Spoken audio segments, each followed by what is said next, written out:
അപ്പോൾ NSSൻ്റെ പറഞ്ഞ മാറ്റത്തിന് അതിൻ്റെ SNDP പറയുന്നതിന് നമുക്കൊരു ഇത് കിട്ടുമല്ലോ. എന്താണ് വെള്ളാപ്പള്ളി പറഞ്ഞ ഒരു കൂട്ടം ആൾക്കാർക്ക് തന്നെ എല്ലാം കിട്ടിക്കൊണ്ടിരിക്കുന്നത്. ഇവിടെ സെൻസ് പറയട്ടെ, മൂപ്പർ പറഞ്ഞാൽ പറ്റില്ലല്ലോ. അതിൻ്റെ തെളിവ് കൊണ്ടിരട്ടെ, അതിൻ്റെ കണക്കെടുക്കട്ടെ. ഒരു കൂട്ടം ആൾക്കാർക്ക് തന്നെയാണോ കിട്ടുന്നത് എന്നുള്ളത് കണക്കെടുക്കുക. കാരണം അതിലൊരു കാര്യമുണ്ട്, ചിലപ്പോൾ ചില ആൾക്കാർ ബിസിനസ്സിലായിരിക്കും ഉണ്ടാവുക, ചില ആൾക്കാരുടെ ഇനി മൂന്നാമത്തെ SNDP കഴിഞ്ഞ് NSS ഇനിയിപ്പോൾ നമ്മുടെ സമസ്തനെ പറ്റിയും പറയാതിരിക്കാൻ പറ്റില്ല. കാരണം അവർ സ്ത്രീകളുടെ വിദ്യാഭ്യാസ കാര്യത്തിലൊന്നും അവർ കൈയിടണ്ട. അതിൽ കാര്യമില്ല. എന്താ കാര്യം എന്നറിയോ, ആ പെണ്ണുങ്ങളെക്കാളും ഉഷാറായിട്ട് MBBS പഠിക്കുന്നു, അവർ യുക്രൈനിൽ പോയി പഠിക്കുന്നു, അവർ ജോർജിയയിൽ പോയി പഠിക്കുന്നു. നിങ്ങളതൊന്നും പറയുന്നിട്ട് അതൊക്കെ കാലഘട്ടമൊക്കെ മാറി. നിങ്ങൾ പറഞ്ഞ കേട്ടിട്ടൊന്നുമല്ല അവർ നടക്കുന്നത്. പിന്നെ മതസംഘടനകൾ പറഞ്ഞിട്ട് കേട്ടിട്ടൊന്നുമല്ല വോട്ടിന് പോണത് ആൾക്കാർ. ഞങ്ങൾ 5000 വിദ്യാർത്ഥികളുടെ ഒരു സെൻസസ് എടുത്തു, ഇതെടുത്തു ഒപ്പീനിയൻ പോൾ എടുത്തു. അതിൽ 4.5% ആൾക്കാർ മാത്രമേ പറഞ്ഞിട്ടുള്ളൂ മതസംഘടനകൾ അവരെ സ്വാധീനിക്കുന്നുണ്ടെന്ന്. അവർ പറഞ്ഞത് എന്താണ് നിങ്ങളുടെ വോട്ട്, അത് പൊളിറ്റിക്കലാണ്. അത് കേരളത്തിലെ എല്ലാവരും മനസ്സിലാക്കണത്. വലതുപക്ഷവും മനസ്സിലാക്കണം, UDF-ഉം LDF-ഉം മനസ്സിലാക്കണം. വെറുതെ ഇവരുടെ അടുത്തൊന്നും പോയിട്ട് നിന്നിട്ട് കാര്യമൊന്നുമില്ല. അങ്ങനെ വോട്ടുണ്ട്. പിന്നെ ആലപ്പുഴയിലെ ചില നേതാക്കന്മാർ പറഞ്ഞ മാതിരി അവരുടെ വോട്ടും കൂടെ ഉണ്ട് എന്നും പറയണ്ട. ആരുടെയും വോട്ട് ഇവിടെ ഒന്നുമില്ല. ഇപ്പോൾ വോട്ടില്ല എന്ന് മനസ്സിലായല്ലോ. ഇവിടെ കേരളത്തിൽ ഇപ്പോൾ മലബാറിൽ മുസ്ലിം ലീഗിന് കിട്ടിയ ഭൂരിപക്ഷത്തിൽ നിന്നും മതസംഘടനക്കാണോ വോട്ട്, രാഷ്ട്രീയ സംഘടനക്കാണോ വോട്ട് എന്നുള്ളത് നമുക്ക് മനസ്സിലായല്ലോ. അത് മനസ്സിലായില്ല വോട്ട് എവിടെ ഉള്ളതെന്നുള്ളത്. അങ്ങനെ മതസംഘടനകൾ പിളർന്നിട്ടോ അല്ലെങ്കിൽ മതസംഘടനകൾ അങ്ങോട്ട് പോയിട്ടല്ല വോട്ടൊന്നുണ്ടാകുന്നത്. വോട്ട് പൊളിറ്റിക്കലാണ്. അപ്പോൾ പൊളിറ്റിക്കലായിട്ട് ഗവൺമെൻറ്റിൻ്റെ പ്രവർത്തനത്തെ വിലയിരുത്തുന്നു, മനസ്സിലല്ലേ, അതിൻ്റെ രാഷ്ട്രീയത്തെ വിലയിരുത്തുന്നു, അവരെ തത്വസംഹിതയെ വിലയിരുത്തുന്നു ജനങ്ങൾ, എന്നിട്ട് അവർ വോട്ട് ചെയ്യുന്നു എന്നുള്ളതാണ്. അല്ലാതെ ഏതെങ്കിലും മതസംഘടന പറഞ്ഞിട്ടുകൊണ്ട് വല്ലാതെ അരമനയിലെ പോക്കും മറ്റേ ഇവിടെ പോക്കൊന്നും വേണ്ട, ഞങ്ങളുടെ കബറിൽ പോക്കൊന്നും വേണ്ട. ഇതിൻ്റെ അതല്ല അത്. പിന്നെ എല്ലാ തവണ നമ്മളിങ്ങനെ ഒരു വിലയിരുത്തൽ നടത്തും, അതങ്ങനെയാണ് ഇങ്ങനെയാണ്. പക്ഷേ അടുത്ത ഇലക്ഷൻ ഒരു നേരെ തിരിച്ചിട്ടല്ലേ വരണത്. ഇപ്പോൾ 2 പിണറായി ഇലക്ഷൻ വന്നു, 2 ലോക്സഭ ഇലക്ഷൻ വന്നു. 2 ലോക്സഭ UDF-ന് പോയി, 2 ഇതൊന്നും CPM-ന് അല്ല LDF-ന് പോയി. അപ്പോൾ അതിൽ നിന്ന് നിങ്ങൾ പറഞ്ഞ മാതിരി കെട്ടിട്ടെടുത്തൊന്നുമല്ല വോട്ടെടുക്കുന്നത്. ജനങ്ങൾ ഇഷ്ടമുള്ളത് വോട്ട് ചെയ്യും. ജനം ചിലപ്പോൾ ഇങ്ങോട്ട് വോട്ട് ചെയ്യും, ചില അങ്ങോട്ട് വോട്ട് ചെയ്യും. അല്ലെങ്കിൽ ഇത്രയധികം ഭൂരിപക്ഷം വരുന്നു. ഒരേ തവണയും മാറുമ്പോൾ ഈ ഭൂരിപക്ഷം ഇത്രയധികം മാറുന്നത് എങ്ങനെയാണ്? അതേതെങ്കിലും മതസംഘടന പറഞ്ഞിട്ട് അങ്ങോട്ട് മാറിയതോ അല്ലെങ്കിൽ മതസംഘടന പറഞ്ഞിട്ട് ഇങ്ങോട്ട് മാറിയതോ ഒന്നും അല്ലല്ലോ. അത് ജനം വിലയിരുത്തുന്നു, ഇഷ്യൂസിനെ വിലയിരുത്തി കൊണ്ട് വോട്ട് ചെയ്യുന്നു.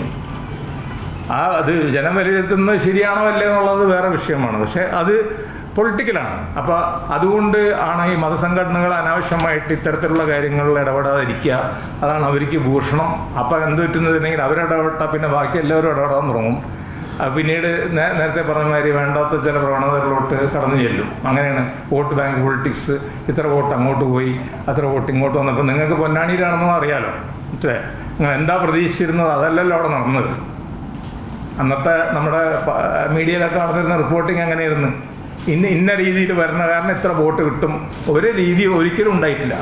അത് ആലപ്പുഴയിൽ നമ്മുടെ പൊന്നാനിയിൽ മൂപ്പരുടെ ഇലക്ഷനായാലും സമദാനിയുടെ ഇലക്ഷനായാലും അവിടെ മണ്ണാർക്കാട് ഷംസുദ്ദീൻ്റെ ഇലക്ഷനായാലും നിങ്ങൾക്ക് പറഞ്ഞാൽ മനസ്സിലായില്ല. അതോ ആലപ്പുഴയിൽ വേണുവിൻ്റെ ഇലക്ഷനായാലും ഒന്നും ഒരു മതസംഘടന പറഞ്ഞിട്ടും അല്ല ആ ഇലക്ഷനിലുള്ള തീരുമാനമായിട്ടുള്ളത്. Over a period of time അവരെന്നിടപെടാൻ നോക്കിയിട്ടുണ്ടോ മതസംഘടനകൾ? കറക്റ്റ് തെളിവല്ലേ ഞാനീ പറഞ്ഞുകൊണ്ടിരിക്കുന്നത്. മതസംഘടനകൾ അതുകൊണ്ട് അവർ അതിലിടപെടാതിരിക്കുക. ബാക്കിയുള്ളപ്പോൾ ഞങ്ങളൊന്നും അതിലൊന്നും പോയി ഇടപെടുന്നില്ല.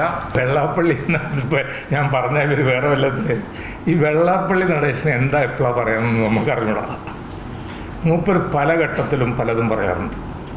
ഒരു ഘട്ടത്തിൽ മൂപ്പറൊന്ന് പറയും, മനസ്സിലായില്ലേ, വേറെ ഘട്ടത്തിൽ മൂപ്പർ വേറെ ഒന്നും പറയാം. ഒരു ഘട്ടത്തിൽ പെട്ടെന്ന് മൂപ്പർ ക്രിസ്ത്യാനികൾക്കെതിരായിട്ട് പറയും, വേറെ ഘട്ടത്തിൽ നായന്മാർക്കെതിരായിട്ട് പറയും, വേറെ ഘട്ടത്തിൽ മുസ്ലിമുകൾക്കെതിരായിട്ട് പറയും. അപ്പോൾ ഞാനത് വലിയ സീരിയസ് ആയിട്ട് എടുത്തിട്ടില്ല, മനസ്സിലായില്ലേ. ഒരു ഘട്ടത്തിൽ മൂപ്പർ LDF-ന് അനുകൂലമായിട്ട് പറയും, ഒരു ഘട്ടത്തിൽ മൂപ്പർ UDF-ന്. പിന്നെ നിങ്ങൾ വലിയ കാര്യത്തിൽ പോകണതിന് കാരണം നല്ല രസമുണ്ട് കേൾക്കാനായിട്ട്. മൂപ്പരുടെ ഭാഷയും അതൊക്കെ കേട്ടിരിക്കാൻ രസമുള്ളതുകൊണ്ട് മീഡിയയൊക്കെ അവിടെ പോകും. എന്തെങ്കിലും ന്യൂസ് കിട്ടാണ്ടെന്നുള്ളത് പറയും, മൂപ്പർ ഒന്ന് തട്ടിവിടും എന്തെങ്കിലുമൊക്കെ. അപ്പോൾ അതിലപ്പുറത്തോട്ട് ഒന്നുമില്ല. അല്ലാതെ പുള്ളി ഇപ്പോൾ ഒരു ഹിന്ദുത്വയുടെ നായകനായിട്ട് ഇവിടെ വരാൻ പോകണമെന്നൊന്നും എനിക്ക് തോന്നുന്നില്ല.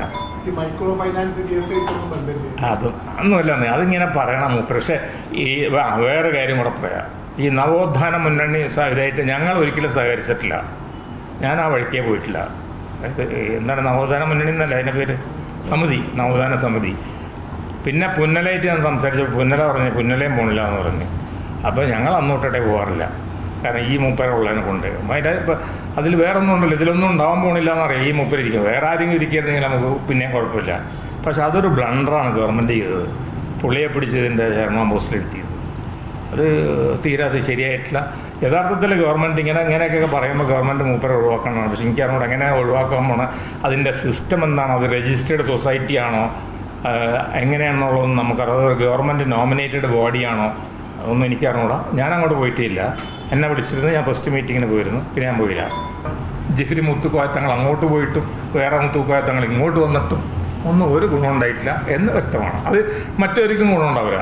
ഇനി അതും അധികം ഗുണം നടന്നാൽ ആർക്കും ഗുണം ഉണ്ടാവില്ല. ആദ്യം തന്നെ പറഞ്ഞു ഗുണം ഉണ്ടാവില്ല.